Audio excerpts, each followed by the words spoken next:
Bom, é o quadro de Olho na Educação e olha, hoje um assunto muito importante, não é o projeto Educação Domiciliar, por isso eu estou aqui com a professora Luciane, aqui da Unicamp. Tudo bem, professora? Tudo bem, bom dia. Bom, eu falo para você Luciane porque certamente muita gente já chamou de Luciana, né? Sim. Tá acostumada? Sim, estou acostumada com essas variações, Luciene, Luciana. Bom, o que você pode falar sobre esse assunto? O que você pode explicar para o pessoal que está em casa, acompanhando o quadro e quer saber um pouco mais a respeito disso? Por favor.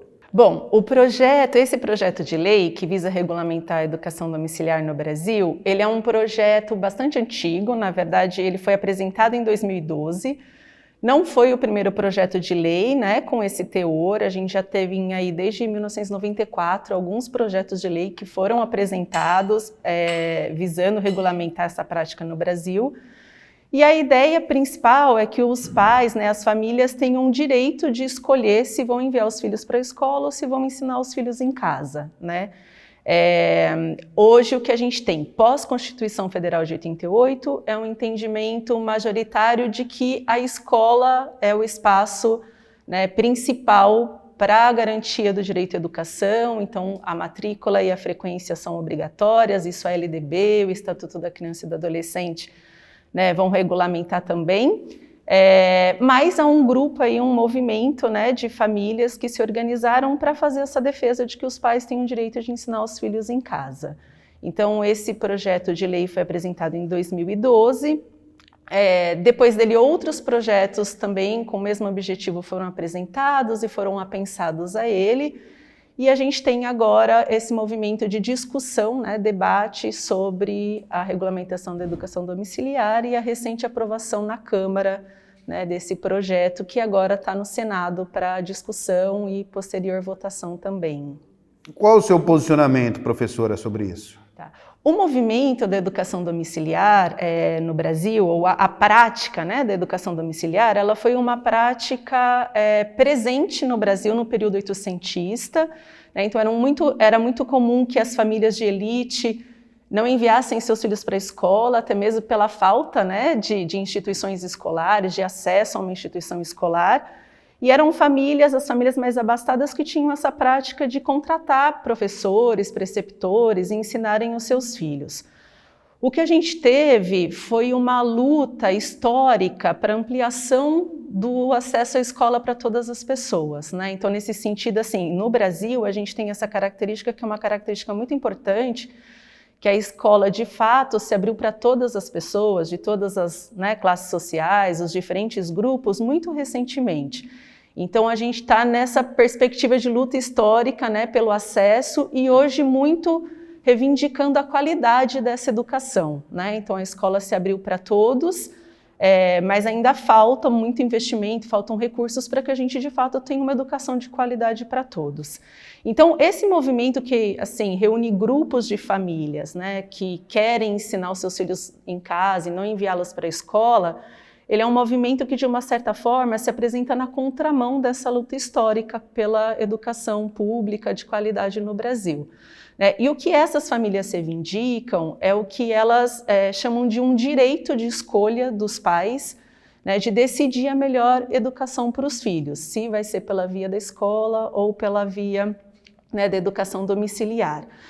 Esse é um movimento que, na sua volta, né, no início dos anos 2000, aqui no Brasil, ele era um movimento que ainda agregava poucas famílias e que trazia um debate muito interessante em relação às críticas que eram feitas à instituição escolar de uma forma geral, né, a forma escola. Né? Então, a crítica de que, com o passar dos séculos, o mundo foi se modificando, a forma como o ser humano constrói conhecimento e se relaciona com a produção do conhecimento, as próprias consequências da tecnologia nessa produção do conhecimento. Então, o mundo foi mudando e a instituição escolar, de uma certa forma, não muda. Né? Então, a gente tem, de uma maneira muito geral, né? Não podemos generalizar, mas de uma maneira... a maioria das escolas funcionam, tanto públicas quanto privadas, com essa ideia de um adulto, professor, falando, né, com a ideia de transmitir o conhecimento para um grupo de crianças, ou adolescentes que precisam permanecer ali quietos, ouvindo esse adulto falar. Então, essas críticas, né, a necessidade de mudanças dentro da própria instituição escolar, na relação e produção do conhecimento, são críticas que esses grupos, que essas famílias trazem para a instituição escolar. Mais recentemente, esses grupos de famílias se aproveitaram, né, do contexto histórico, e aí já no período, né, eleitoral passado, na campanha do presidente Jair Bolsonaro, e viram como uma possibilidade, né, a defesa de projetos conservadores, essas famílias viram como uma possibilidade de fazer valer a prática da educação domiciliar, né? Então, hoje, o que ganha uma maior expressão são esses grupos conservadores, né, sobretudo cristãos conservadores, que se aproximaram do atual governo federal, que colocou entre suas pautas projetos conservadores, como a escola sem partido, militarização das escolas e educação domiciliar. Né? Então, assim, um movimento que se inicia no Brasil, né, que retoma a discussão de um movimento mais plural, famílias de diferentes grupos, com diferentes perspectivas, defendendo uma educação diferente da que acontece na escola, passou a um pouco se consolidar como um movimento, né, conservador associado ao atual governo, para fazer valer a regulamentação dessa prática, né? E nesse sentido, a defesa da educação domiciliar tem sido feita muito associada com com críticas que são críticas mais destrutivas em relação à instituição escolar. Né? Então, é isso que não tem como pedagoga, como professora, a gente pactuar, né? Críticas que desprezam a escola como uma instituição que é fundamental hoje no Brasil para a maioria das crianças, né, e adolescentes terem acesso à educação. Quais críticas, principalmente, professora? Críticas baseadas tanto em fake news, né, em não verdades, mentiras, como essa ideia construída também por outros, né, projetos conservadores, de que dentro das escolas há uma ideologização, né, de que dentro das escolas há um ensino de educação sexual, né, o que chamam de ideologia de gênero. Então, de que se distribuem materiais e kits relacionados a uma sexualização precoce das crianças. Então, esses argumentos, que são argumentos que não têm comprovação, são argumentos que são utilizados, né, para destruir uma imagem da escola, né, sobretudo da escola pública, e apresentar para a sociedade, no lugar dessa escola, como alternativa, né, propostas como essa da educação domiciliar. O Parasqueva, que é um autor português que estuda homeschooling, né, também em Portugal, ele vai dizer para a gente que é um movimento comum, né? Primeiro cria-se uma ideia de crise da escola, né, de que a escola não ensina, de que a escola não é um ambiente sadio, seguro, para então apresentar a educação domiciliar, né, entre outros projetos, como uma possível resposta, né? E no caso do Brasil, a gente sabe que isso não é verdade, né, porque não é possível que a educação domiciliar seja praticada por todas as famílias, né? Então, se a escola tem problemas, a resposta seria educação domiciliar. A gente sabe que isso é impossível de acontecer, né? A educação domiciliar, ela é uma prática que é possível para um determinado grupo de famílias, que é um grupo minoritário, né? Classe média ou famílias com um certo poder aquisitivo, que tem condições de que um dos adultos da família, né, não esteja trabalhando, se responsabilize pela educação dos filhos, que tenha condições de adquirir materiais, né, contratar professores, se for o caso.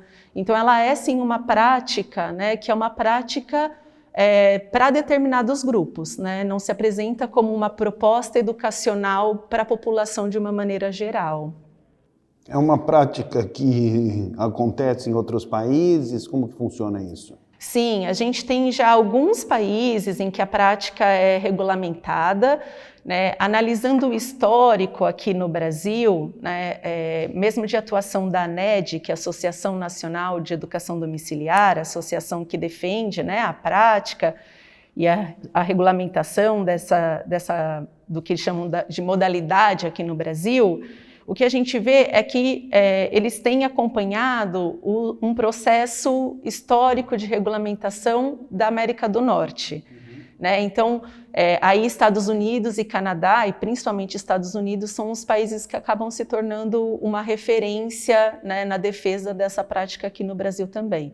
Então, o uso e incorporação de uma linguagem de direitos humanos, né? Então é um direito humano, o direito de escolha das famílias, né?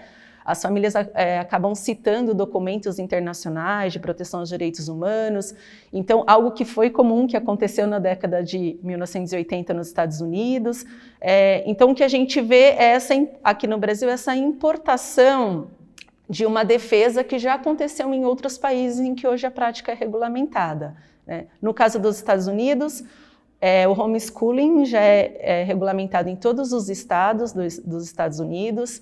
Há estados com uma legislação mais forte, mais rigorosa. Há estados que apresentam uma legislação bastante branda, né, a ponto das famílias não precisarem sequer notificar as secretarias de educação que estão fazendo homeschooling com os filhos. Enfim, a gente tem diferentes experiências, né? E aí o ponto central, quando a gente importa, né, alguma experiência de algum outro país ou apresenta experiências internacionais, né, como propostas aqui para o Brasil também, é a gente avaliar as diferenças culturais, históricas, socioeconômicas dos diferentes países, né? O que significa a gente apresentar aqui para o Brasil uma proposta como essa no Brasil, que é um país, né, marcado pela desigualdade socioeconômica, o Brasil que é um país que, como eu iniciei a fala, né, vem aí historicamente lutando para a gente ampliar o acesso à escola para todos, né? Então há muitos riscos quando a gente importa discursos ou práticas de outros países como respostas, né, soluções para os problemas educacionais aqui no Brasil. Assim, falando de prós e contra, você poderia pontuar exatamente o que, professora? Olha, há famílias que têm feito experiências muito interessantes com as crianças, né? Famílias educadoras, elas se autodenominam famílias educadoras. Eu tenho acompanhado desde 2009 essas famílias, né? Entrevistei algumas na minha pesquisa de doutorado, agora recentemente em outra pesquisa entrevistei outras famílias também, e o que a gente percebe é que há experiências interessantes sendo realizadas, né? Interessantes no sentido de proporcionar às crianças e adolescentes outras oportunidades de aprendizagem que não somente essa da sala de aula, né? Como eu citei, que as crianças ficam sentadas, muitas vezes, né, não têm experiências, possibilidades, enfim, de construir o conhecimento no mundo lá fora. Então, há experiências interessantes sendo realizadas, né? Fora do país, o que a gente percebe é que onde a prática, né, já é legal há algum tempo e o movimento já é um movimento consolidado, a gente percebe, inclusive, que esses grupos têm proporcionado experiências no coletivo, né? Então, associações de homeschoolers, famílias que se encontram e que frequentam a biblioteca municipal, que fazem atividades comunitárias, né? Então essas crianças têm tido oportunidades de socializar, de vivenciar outras experiências, o que não necessariamente é possível dentro das instituições escolares. Por outro lado, a gente tem uma série de outras questões, né, que revelam a escola como uma instituição fundamental, né? Fundamental não só para a aquisição do conhecimento, para a maioria da população, né, que não teria acesso a esse conhecimento historicamente produzido pela humanidade se não tivesse dentro da escola, como também a escola enquanto um espaço em que as crianças vão ter oportunidade de se relacionar, não apenas se socializar, né, mas de ter contato com outras visões que não apenas aquela visão da família, né? Então a escola ela tem essa potencialidade, né, das crianças se relacionarem com outras pessoas que pensam diferente do que a sua família pensa, né, que apresentam uma nova visão sobre um aspecto que a criança ainda não tinha pensado. E isso tudo é muito importante para o desenvolvimento daquela criança, do adolescente, e para o que a gente chama da formação para a cidadania, né? Então, quando a gente pensa que o objetivo da educação no Brasil é não só preparar para o mercado de trabalho, né, para o mundo do trabalho, não só, né, proporcionar para as crianças acesso ao conhecimento, mas também o objetivo da educação é a socialização e a formação para a cidadania, a gente entende que a instituição escolar ela é uma instituição muito importante, né, porque ela proporciona essa possibilidade, né, de formação mais ampla para a maioria das crianças, né, no Brasil que não teriam acesso a essas oportunidades se não estivessem, né, dentro da escola. Mais alguma coisa para a gente encerrar a entrevista? Professora Luciane, aqui da Unicamp, conversando conosco. Acho que um aspecto fundamental no debate sobre a aprovação do projeto de lei é que a forma como o projeto foi elaborado com muitas demandas e ações do poder público para a proteção do direito dessas crianças que passarão a estudar em casa.